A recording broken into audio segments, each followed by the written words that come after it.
Wicked Bloodline stocks are on the rise, but should you summon for the Teq Metal Cooler Army?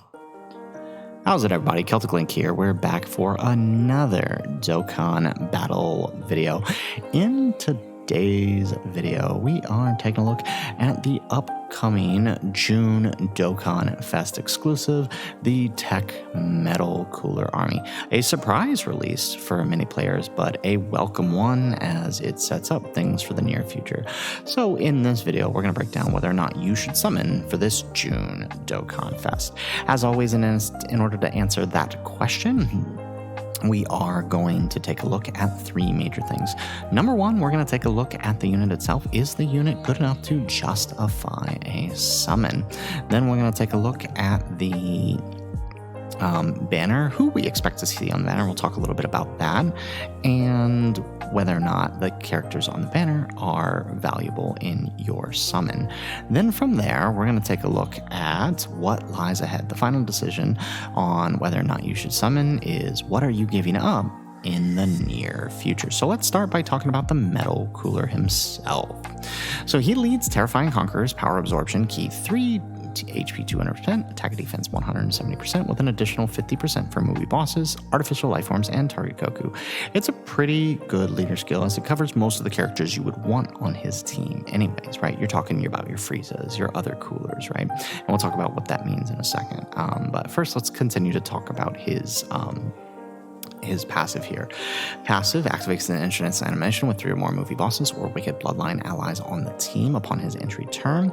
He gets 2 additional attacks, each of which have a 50% chance of becoming a super attack, and gets key 1 and damage reduction rate 20%, along with an additional damage reduction rate 20% for a single turn.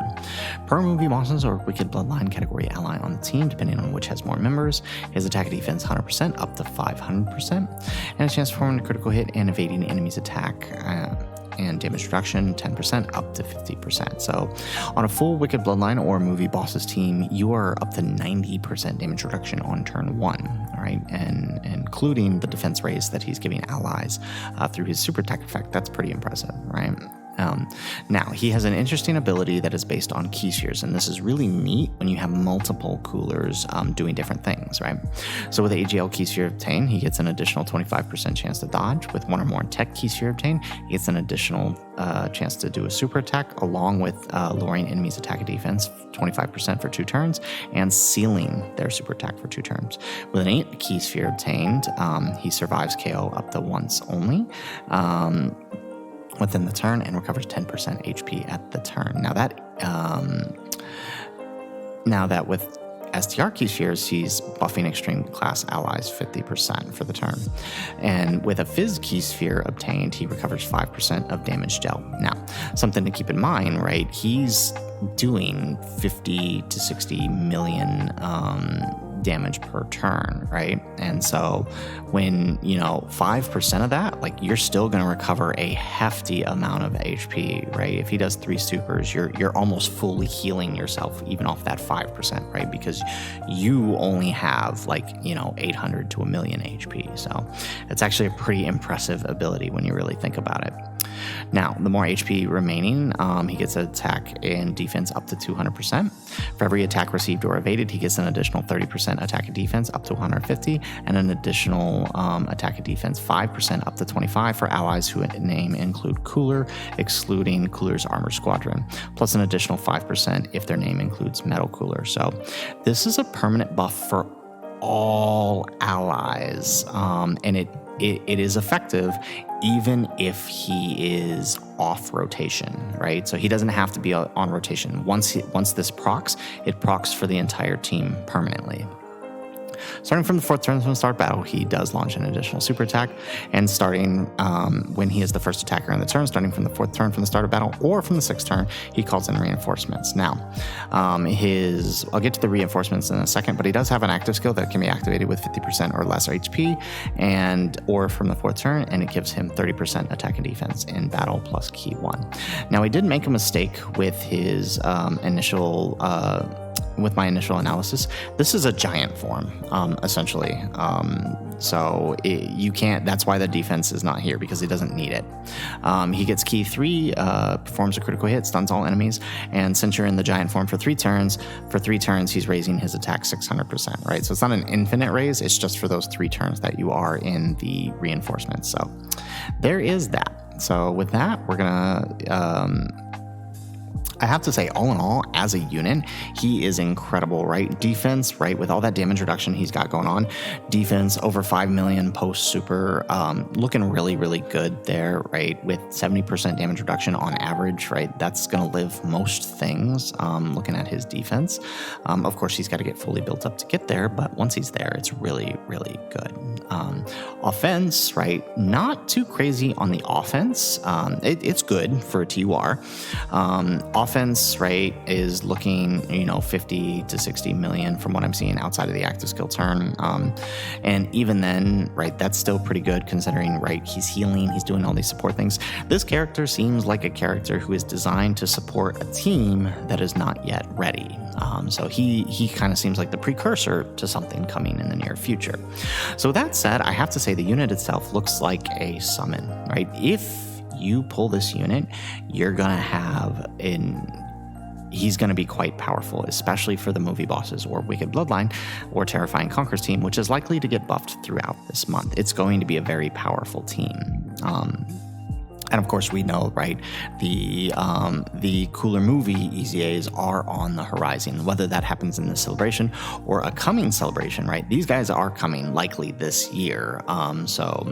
Know that eventually these guys are going to be accessible on his team. So with that, he's very good. So that begs the question. So that's one for the unit, but what about his banner? Well, we can't say for certain what's going to be on his banner, but we can look at previous June Dokkan Fests to get an idea, right? So obviously we're going to have the banner unit, which in this case is King Cold, who is pretty good. Some weird restrictions in his passive, but all in all, he's going to be pretty good as a supporting unit for the Metal Cooler and other Wicked Bloodline characters. But the rest of the banner, right, is likely just going to be somewhat tangentially related. Whoever the TUR EZA is likely going to be on here, such as Fizz, Metal Cooler, and other returning units. The major returning unit that should be on this banner would be Teq Deborah, since both Daima Forku and Android 16 have already returned, and the New Year's units have already returned. Deborah is the next in line to return. So that also gives him some really good value, as Deborah is on at least this 170 lead for Cooler, right? Double check that leader. So he's on the 170, so not ideal, but Metal Cooler is on Deborah's lead, Corroded Body and Mind, and Terrifying Conqueror, so he could also support that way, although you would need to build a more movie bosses-centric team for that. Now, with that said, the banner is probably not going to be too great. You can see just by looking at Tao's banner from the June Dokkan Fest last year, not that great of a banner. Yamcha ended up EZAing, but 21, Rose, the Gammas, right? None of them ended up helping any of the teams here, although, actually none of them ended up helping out Tao's team. They're just kind of there as filler return units, so I wouldn't expect too much coming out of the Tao banner, or not the Tao banner, the Metal Cooler banner. So banner is probably going to be a big no summon. The best thing you're going to have here is your Dokkan Day tickets, and if you're free to play, low to play, those Dokkan Fest tickets are going to be there for you to pick him up. He's definitely a character that is probably not worth summoning on his banner to get him, but probably picking up with coins later on. So that's Metal Cooler for you. His banner is not that great. He himself, pretty good. So then that begs the question, right? This is the June Dokkan Fest. It is the next Dokkan Fest before the next big celebration, right? We're leaving the Golden Week celebration or the Goku Day celebration and entering into that period where we build up to GDC, which I know a lot of people are interested in. However, there's something worth noting here. So not only will this campaign have a part 2, Yellow Coin LR, very unlikely that you should summon on there, so we're not even going to talk about it, right? you should probably steer clear of that banner. But the next big thing coming is the Global Dokkan campaign in September. However, it is worthy of note that the Transcendent Dokkan campaign, previously the Tanabata campaign, last year was moved to September. This year, they're returning it back to the July timeframe, and they have specifically mentioned that this year they want this campaign to be bigger than it had been, not just last year, but in the past, not necessarily rivaling the Global Dokkan campaign or anniversary, but to be big enough to justify a major celebration.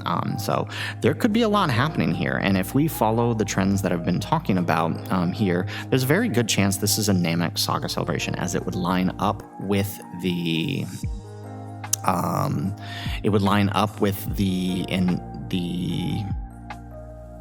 the ending of Dokkan Frontier, which is centered around Namek Saga. Or, I mean, it could be movies, it could be something, but I imagine this is the place where we will see the major EZAs from the worldwide celebration rather than Global Dokkan campaign. Could go either way, but it would make sense with Cooler releasing now that it happens here. So that's the next big thing, and this celebration is going to be pretty big, right? This will likely return the anniversary LRs on their banner, if not here. So it's really not, Cooler's banner is not going to be a place you really want to be spending your stones, because again, this celebration is in a month. This celebration is in, 2.5 months. You're going to want to be spending your stones on one of these two campaigns. So that is my final recommendation.